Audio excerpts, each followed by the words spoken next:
বিভিন্ন মামলার আসামি হিসেবে সালমান এফ রহমান, রাশেদ খান মেনন, হাসানুল হক ইনু সহ হেভিওয়েট 11 জনকে সিএমএম কোর্টে তোলা হবে আজ।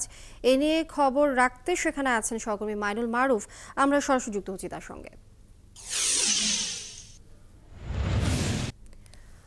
মাইনুল মারুফ, আপনি সেখানে রয়েছেন। আসামিদের কি আদালতে আনা হয়েছে কিনা এবং কখন আনা হবে?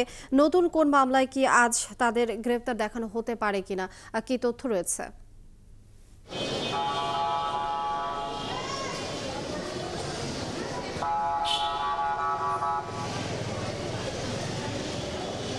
লিনিয়া কিছুক্ষণ আগেই কিন্তু আসামিদের কিন্তু আদালতে আনা হয়েছে এবং তাদের কিন্তু এজলাসও তোলা হয়েছে এবং নতুন মামলায় গ্রেপ্তারের পাশাপাশি তাদের রিমান্ড শুনানিও হতে পারে বলে আমরা জানতে পেরেছি। এবং আজকে যে সকল আসামিদের আনা হয়েছে তাদের মধ্যে রয়েছেন সালমান এফ রহমান, সাবেক আইজিপি চৌধুরী আব্দুল্লাহ মামুন, হাসানুল হক ইনু, রাশেদ খান মেনন, আনিসুল হক, কামরুল আশরাফ খান পটন, মেজর জেনারেল অবসরপ্রাপ্ত জিয়াউল হাসান, সাদেক খান এবং জুনায়েদ আহমেদ পলক। এছাড়া আরও দুজন আসামির আসার কথা রয়েছে, তারা এখনো পৌঁছাননি। তারা আসলে হয়তো এখন 9 জন রয়েছেন, পরে মোট 11 জন আসামিকে আজকে আনার কথা ছিল এবং এখন পর্যন্ত 9 জনকে আনা হয়েছে এবং বাকিদেরও খুব দ্রুত আনা হবে বলে পুলিশ আমাদেরকে জানিয়েছে। এবং উপরে কিন্তু এখন যে এজলাসে কিন্তু শুনানি চলছে এবং হয়তো তাদের নতুন মামলায় গ্রেপ্তার দেখানোর পাশাপাশি কয়েকজনের রিমান্ড আবেদন করা হতে পারে। নতুন বলা যায় যে নতুন করে কয়েকজনের রিমান্ডও হতে পারে। এবং আমরা দেখেছি এর আগেও কিন্তু তাদেরকে বেশ কয়েকটি মামলায় আদালতে আনা হয়েছে এবং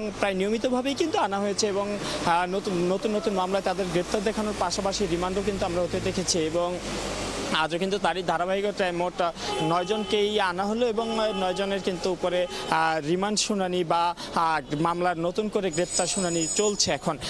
এবং আমি যদি একটু জানিয়ে রাখি কাকে কোন মামলায় গ্রেপ্তার দেখানো হতে পারে, তার মধ্যে সালমান এফ রহমানকে যাত্রাবাড়ি থানার একটি মামলায়, সাবেক আইজিপি চৌধুরী আব্দুল্লাহ মামুনকে যাত্রাবাড়ি থানারই আরেকটি মামলায়, হাসানুল হক ইনু সাবেক মন্ত্রী তাকেও কিন্তু যাত্রাবাড়ি থানার একটি মামলায়, এবং রাশেদ খান মেননকেও যাত্রাবাড়ি থানার একটি মামলায়, আনিসুল হক সাবেক আইনমন্ত্রী তাকেও যাত্রাবাড়ি থানার মামলায় গ্রেপ্তার দেখানো হতে পারে।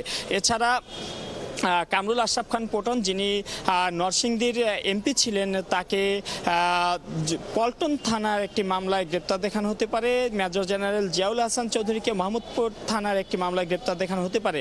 এছাড়া সাবেক এমপি সাদেক খানকে মোহাম্মদপুর থানার একটি মামলায় গ্রেপ্তার দেখানো হতে পারে এবং জুনায়েদ আহমেদ পলককে নিউ মার্কেট থানার একটি মামলায় গ্রেপ্তার দেখানো হতে পারে। পাশাপাশি নতুন করে কিন্তু তাদের রিমান্ড আবেদন হতে পারে বলে আমরা জানতে পেরেছি।